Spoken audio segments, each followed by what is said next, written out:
Major League Soccer Commissioner Don Garber gave his State of the League address. A lot of things were discussed. He talked about revenue being down about almost $1 billion compared to last year.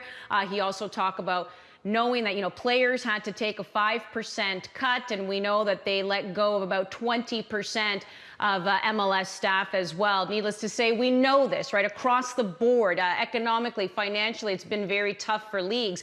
But now, what about some of the logistics moving forward, especially when it comes to the 3 Canadian teams who already had to relocate to even finish off this season? And this is what he said. He goes, these are enormous challenges for players and staff. We don't have any news on what's going to happen with the Canadian MLS teams as far as them being able to play at home or having to relocate again. Gareth, what do you make of these comments? If you're Vancouver, Montreal, TFC, what are you thinking moving forward to next year? These are serious times. And the element of unknown has nothing to do with Major League Soccer. It all has to do with the Canadian federal government. It must be said how much the players, the staff, the clubs committed to finishing off this Major League Soccer season, playing abroad, away from their loved ones, away from their home, as home matches weren't allowed across the Canadian border. This cannot be the case in 2021. This doesn't make financial sense. It's bad for a personal level. And these clubs have dealt with the coronavirus extremely seriously. Like, the fact that Toronto FC had 0 cases over the season should absolutely be commended. Same goes for Montreal and Vancouver. They did a phenomenal job keeping their players safe. Now, look, for me, the Canadian government needs to open things up and allow a common sense and safe approach be applied to having games in Canadian home markets. Tell me this, why can't teams fly into Montreal, Toronto, Vancouver on match day,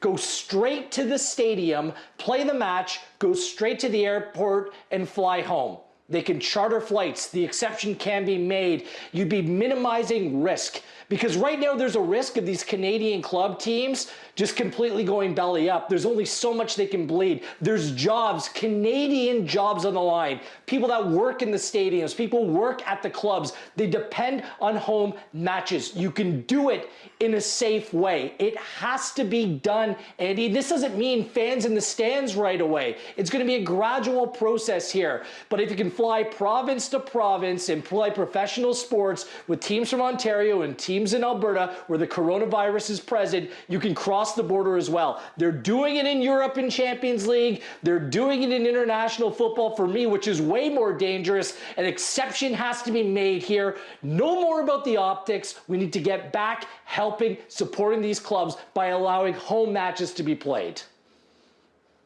Yeah, to me, it's pretty simple, right? Like, earlier this year, when we didn't know much about this virus, we were still figuring things out. I understand the caution around the border and why those decisions might have been taken. But the simple fact is that these Canadian teams have shown that they can do it in a controlled and safe way in American cities. So why can they now not do it in Canadian cities? The proof is there that this can be handled and managed. And I hope common sense prevails on that front, because it's a lot to ask of these teams, players and staff. And everyone who's involved in that without some real proper justification beyond just, as Gareth said, the kind of optics of it, of, some people can't do some things, so you can't do this thing. There's got to be more solid justification than that to make these teams do it again.